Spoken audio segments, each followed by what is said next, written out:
ሂደቱ በተጠናቀቀ ማግስት የእርስ በርስ ጦርነቱ ከቀጠለ የምክክር ሂደቱ ከፍተኛ የትኛውም ዓለም የምንጓጓውን ዩኒቨርሲቲ አይነት ኢትዮጵያ ውስጥ እናያለን በጥራት። ነገር ግን መንገዱ ዝግ ነው። በትላልቅ ፕሮጀክቶች ምክንያት ብዙ ዜጎች ይነሳሉ። እነዚህ ኢትዮጵያውያን ለልማት ከተነሱ ሰላም እንዲስቆያችሁ ውድ የዜና ቻናል ቤተሰቦቻችን የሰዓቱ መረጃ ደርሰውናል። እናንተ ግን ሰብስክራይብ አድርጋችሁ እንድትጀምሩ በአክብሮት እንጠይቃችኋለን። በትናንትናው ዕለት ከተሰሙ በምክር ቤት ከተሰሙ ጉዳዮች እንደዚሁም ስለተሰናባች የምክር ቤት አባላቶችና በተጨማሪም ደግሞ በኢራንና በአሜሪካ መካከል የተኩስ ልውውጥ አዳሩን ሲሰማ ነበር። ምን ያክል ጉዳት ደረሰ ስለሚለው ስለሱም እንደዚሁም መረጃው ይኖረናል።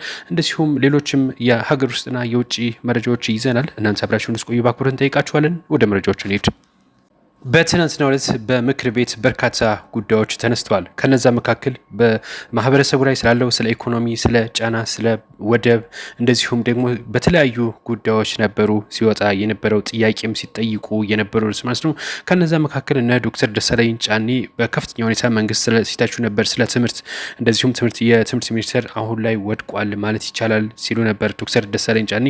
92% ተማሪዎች እየወደቁ እንዴት ነው ትምህርት ሚኒስቴር የሚኖረው የሚል ከባባድ አስተያየትም ሲሰጡ ነበር። የምክር ቤት አባላት አቶ ባርጤማ ፈቃዱ እንደዚሁ ከባባድ ጥያቄዎችን ጠይቀዋል። ተሰናባች እንደሆኑ ይታወቃል። እንግዲህ እሳቸውም ክቡር ጠቅላይ ሚኒስትር እንግዲህ በሀገራችን ያለው የአኗኗሪና እንደዚሁም አኗኗሪ እየሆነ ነው ማህበረሰቡ የሚል በተለይ በሲቪል ሰርቪስ ተቀጣሪዎች የሚኖረው የአኗኗሪ እጅግ አስከፊ ነው ሲሉ ገልጸዋል። ግማሹ ኗሪ ነው፣ ግማሹ አኗኗሪ ነው ተቀጥሮ የሚኖር አሁን ከባድ ፈተና ላይ ነው ሲሉ ነው የገለጹት። በታክስ ጋር በተገናኘም እንደዚሁ ከባድ ታክስ ይጣልበታል። 35% ታክስ አለ። እንደዚሁም 7% የጡረታ አለ። አጠቃላይ ከ40 በላይ ነው የሚቆረጥበት። እንደዚሁም የቫት የውሃ የመብራት በእነዚህ ሁላ በባንክም እንደዚሁ ታክስ አለ። የሁላ ተደምሮ ወደ 58% ይደርሳል ከደሞዙ ላይ የሚቆረጠው ሲሉ ነው እንግዲህ ጥያቄ ሲያቀርቡ የነበሩት።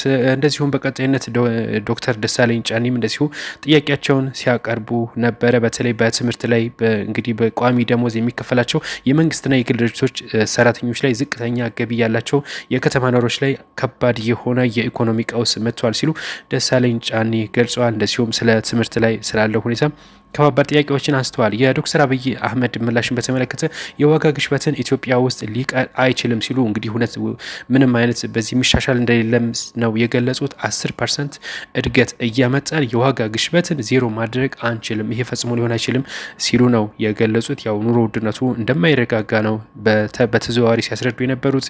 በቅርቡ ጥናት አጥንተን ነበረ። በግማሽ በላይ ወይም ከ50% በላይ የሙስሊም ማህበረሰብ ያለባቸው ወረዳዎች አብዛኛው ሙስሊም የሆነበት ወረዳዎች ላይ ከ1233 ቤተክርስቲያን በላይ በርካታ ቤተክርስቲያኖች አሉ። ነገር ግን ይሄ ደግሞ እንግዲህ የሃይማኖት ግጭት አያስነሳም ሲሉ ገልጸዋል። አሩሲውን በተመለከተ የሞቱት 9 ናቸው ሲሉ ነው የገለጹት። የሟቾች ቁጥር 9 ናቸው ሲሉ ነው የገለጹት። እናም ይሄ ብዙዎችን እያነጋገረ ያለ ጉዳይ ነው። ከዚህ ጋር በተገናኘ ግን ስለነ ተሰናባቾቹም እንደዚሁ ቪዲዮ ልጋብዛችሁ እስኪ። እነ ዶክተር ደሳለኝ ጫኔና ሌሎችም የፓርላማ አባላት ተሰናብተዋል። ስለነሱ ቪዲዮን ተከታትለን እንመለስ።